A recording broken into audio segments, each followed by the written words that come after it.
حضرت ابو عبیدہ بن جراح رضی اللہ عنہ کا دنیا کی کثرت، یعنی آپ رضی اللہ عنہ کے پاس جب دنیا کی کثرت ہوئی اور وسعت ہوئی تو آپ بہت ڈرے اور روئے۔ حضرت عبداللہ بن عامر رضی اللہ عنہ کے آزاد کردہ غلام حضرت ابو حسنہ مسلم بن عقیس رحمۃ اللہ علیہ کہتے ہیں کہ ایک صاحب حضرت ابو عبیدہ بن جراح رضی اللہ عنہ کی خدمت میں گئے تو انہوں نے دیکھا کہ وہ رو رہے ہیں، تو انہوں نے کہا ہے ابو عبیدہ آپ کیوں رو رہے ہیں؟ حضرت ابو عبیدہ نے کہا اس وجہ سے رو رہا ہوں کہ ایک دن حضور صلی اللہ علیہ وسلم نے ان فتوحات اور مال غنیمت کا تذکرہ کیا جو اللہ تعالیٰ مسلمانوں کو عطا فرمائیں گے۔ اس میں ملک شام فتح ہونے کا بھی ذکر ہے، اور فرمایا کہ اے ابو عبیدہ رضی اللہ عنہ اگر تم ان فتوحات تک زندہ رہے تو تمہیں 3 خادم کافی ہیں، ایک تمہاری روزمرہ کی خدمت کے لیے اور دوسرا تمہارے ساتھ سفر کرنے کے لیے اور تیسرا تمہارے گھر والوں کی خدمت کے لیے جو ان کے کام کرتا رہے، اور 3 سواریاں تمہیں کافی ہیں، ایک سواری تمہارے گھر کے لیے، دوسری سواری تمہارے ادھر ادھر جانے کے لیے اور تیسری سواری تمہارے غلام کے لیے۔ اب حضور صلی اللہ علیہ وسلم نے تو 3 خادم 3 سواریاں رکھنے کو فرمایا تھا، اور میں اپنے گھر کو دیکھتا ہوں تو وہ غلاموں سے بھرا ہوا ہے، اور اپنے استبل کو دیکھتا ہوں تو وہ گھوڑوں اور جانوروں سے بھرا ہوا ہے۔ اب میں اس کے بعد حضور صلی اللہ علیہ وسلم سے کس منہ سے ملاقات کروں گا، جبکہ آپ نے ہمیں یہ تاکید فرمائی تھی کہ تم میں سے مجھے سب سے زیادہ محبوب اور میرے سب سے زیادہ قریب وہ شخص ہوگا جو قیامت کے دن مجھے اسی حال میں ملے جس حال میں مجھ سے جدا ہوا تھا۔ محترم بزرگوں، دوستو، ابو عبیدہ بن جراح رضی اللہ عنہ انتقال کے وقت رو رہے تھے، گھبرا رہے تھے، ڈر رہے تھے کہ اب ان کے ہاں دولتیں آ گئیں، جبکہ آپ صلی اللہ علیہ وسلم نے 3 سواری اور 3 غلام رکھنے کا حکم کیا تھا۔ اب تو ان کے استبل میں بہت گھوڑے تھے اور ان کے پاس بہت سارے غلام تھے۔ اب یہ غلام کی کثرت اور سوار کی کثرت نے ان کی نیند اڑائی۔ اب یہ غم سے نڈھال ہو رہے تھے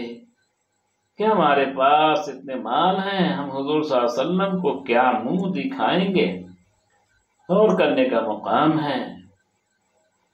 آج ہم اپنی حالت دیکھ رہے ہیں کہ موت کے وقت تک، جب قبر میں پاؤں لٹکانے تک ہم مال کا ذخیرہ کرنا چاہتے ہیں، وہ بھی مسلمان اور صحابہ حضور صلی اللہ علیہ وسلم کی تربیت یافتہ، اور ایک میں کہ مسلمان ہونے کا دعویٰ اور حضرت محمد صلی اللہ علیہ وسلم کی امتی ہونے کا دعویٰ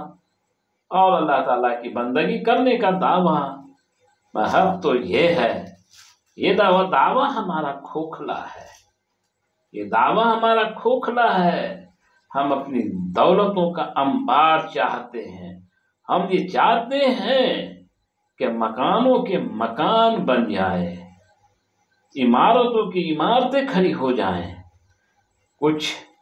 اپنے شہر میں مکان ہو، پھر راجدھانی میں مکان ہو، پھر دوسرے سٹی میں مکان ہو،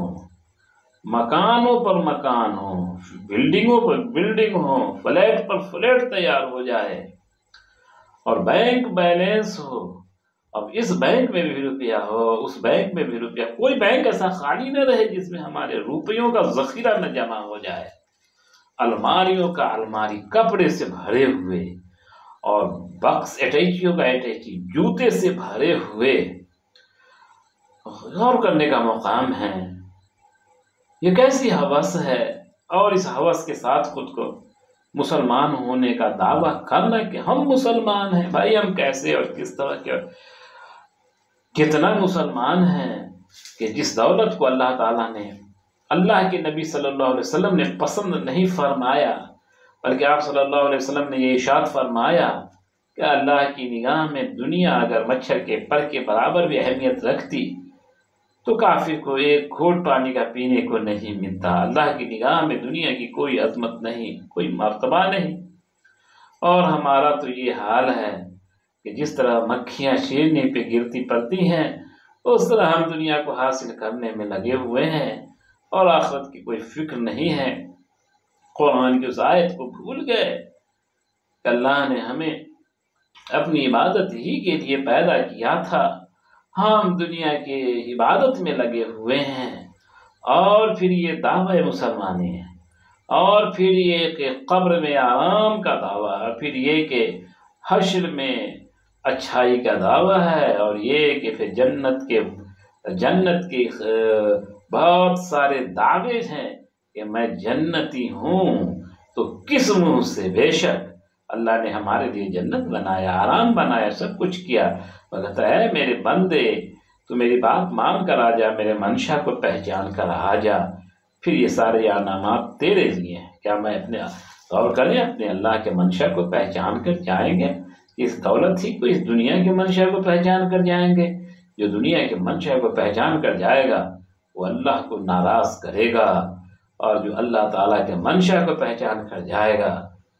اللہ اپنے فضل و کرم سے اسے معاف فرما دیں گے۔